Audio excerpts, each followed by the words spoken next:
They say silence is a language only the dead truly understand. But in the underworld, silence is currency. It's a promise, a threat, a contract written in breath held too long. And in New York, beneath the glittering lies of civilization, there was a man who spoke it fluently. John Wick, the Baba Yaga, the boogeyman, the man you sent to kill the boogeyman. But this story isn't about his legend. It's about the night that legend nearly died. The Continental Hotel stands like a mausoleum for the living. Marble floors that have drunk the echo of 1,000 footsteps. Chandeliers that cast light on faces that have seen too much darkness. It's neutral ground, sacred ground, a place where even monsters can pretend they have souls. John Wick sat alone at the bar, a glass of bourbon catching the low amber light. He'd been sitting there for 3 hours, not drinking, just thinking, remembering. Helen had been gone 6 years now. The dog she'd given him, gone 5. The piece he'd tried to build, shattered and rebuilt, and shattered again until he wasn't sure what piece even looked like anymore.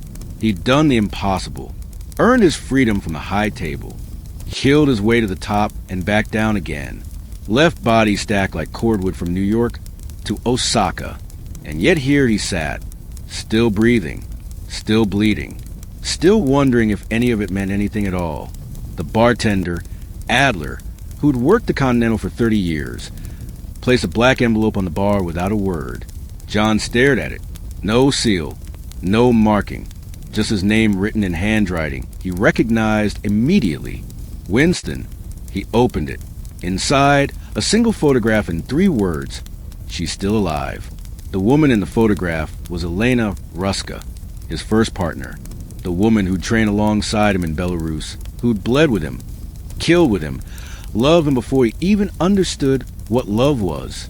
The woman he'd watched die in Prague 17 years ago, a bullet through her chest, her blood painting the snow red while he'd been too far away to save her.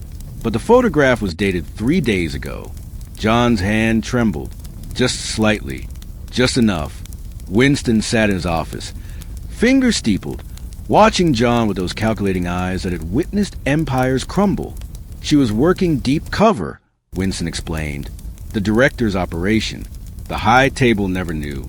Prague was staged her extraction. She's been hunting table assets in the shadows for nearly 2 decades. Why tell me now? John's voice was gravel and smoke. Because someone found out, and now they're hunting her. Winston slid another photograph across the desk. Gregor Volkov, former KGB. He's assembled a kill squad, 20 of the best assassins a Bratva can buy. He's offered $50 million to whoever brings him her head. John studied the photo. Volkov was old-school Soviet, brutal, efficient, devoid of mercy. Where is she? Berlin. She's been hiding in the catacombs beneath the old Soviet embassy. Winston leaned forward. John, this isn't your fight. You've earned your peace. Let the high table handle it. John stood, already heading for the door. She was dead because of me once. I won't let it happen twice. Winston called after him. Jonathan, some ghosts are meant to stay buried. But John was already gone. The flight to Berlin took 8 hours. John spent every minute sharpening blades and loading magazines, his movements mechanical, meditative. War rituals for a man who'd forgotten how to pray. The catacombs beneath the embassy were a labyrinth of Cold War paranoia. Tunnels that stretched for miles, rooms filled with forgotten secrets and forgotten bones. He found her in a chamber lit by a single oil lamp, sitting on an ammunition crate, cleaning a rifle. Elena Ruska looked up, and for a moment, time collapsed. She was older, lines around her eyes, gray threading through her dark hair, but those eyes were the same. Storm gray, unbreakable. Hello, John. He said nothing, just stood there, a ghost staring at a ghost. I know you have questions, she said quietly, setting the rifle aside. Only one. His voice was barely a whisper. Why? Because some missions don't end, John. Some wars we fight until we die. You chose love. I chose duty. She stood, moved closer. I watched you from the shadows. Watched you mourn. Watched you build a life with Helen. And I was happy for you. Truly. They're coming for you. I know. 20 of them. Volkov's best. She smiled, and it was sad and beautiful and resigned. I've killed 43 high table operatives in 17 years. I suppose I've earned a legendary death. John checked his gun. Then we'll give them one to remember. They came at midnight. The first 3 died in the entrance tunnel. Throats cut, bodies dragged into darkness. No sound, no mercy, just efficiency. John and Elena moved to the catacombs like they'd never been apart. He went high, she went low. They communicated in glances and breathing, a language they'd learned when they were young and stupid, and believed they could change the world with bullets. The kill squad was professional. Disciplined. They moved in pairs, covering angles, using military tactics. It didn't matter. John Wick wasn't just a killer. He was inevitability. He was the thing that happened when you forgot that some men aren't men anymore. They're forces of nature dressed in suits. 8 minutes. 14 bodies. The remaining 6 retreated to the main chamber, barricading themselves, calling for backup. John reloaded in the darkness, his breath steady, his mind clear. Beside him, Elena pressed her hand against a wound in her side. Shallow, bleeding, but not fatal. Like old times, she said, and almost laughed. We were better then. No, we were faster. There's a difference. She looked at him, really looked at him. I'm sorry, John. For Prague. For everything after. You deserve the truth. The truth wouldn't have changed anything. Maybe, but you deserved it anyway. They breached the main chamber together. What happened next was biblical. John moved like poetry written in violence. Every shot found flesh. Every movement flowed into the next. Elena covered his flanks. Her own dance of death perfectly synchronized with his. 3 left. 2 left. 1. The last man standing was Volkov himself.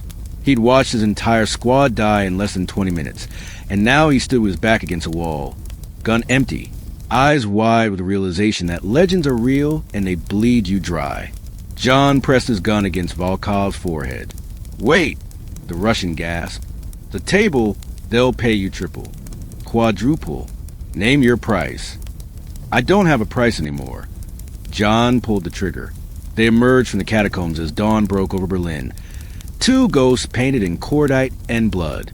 Elena leaned against the wall, pressing her hand tighter against her wound. I can't come back, John. You know that. I'm too deep. Too many people I've killed. Too many secrets I know. Then disappear. For real this time. She smiled. That's the plan. There's a village in Romania. Mountains. Quiet. I'll raise chickens. Die of old age. She paused. What about you? John looked at the sunrise, and for the first time in years, something in his chest loosened. I'm going home. To what? I don't know yet, but I'll figure out. Elena stepped forward, kissed his cheek softly. Thank you. For coming. For remembering. Some things you don't forget. She walked away then, disappearing into the Berlin morning, and John watched her go, a ghost finally freed from haunting. 3 weeks later, John Wick sat on his porch in upstate New York, a new dog, a beagle he'd named Charlie, sleeping at his feet. He'd received a postcard from Romania.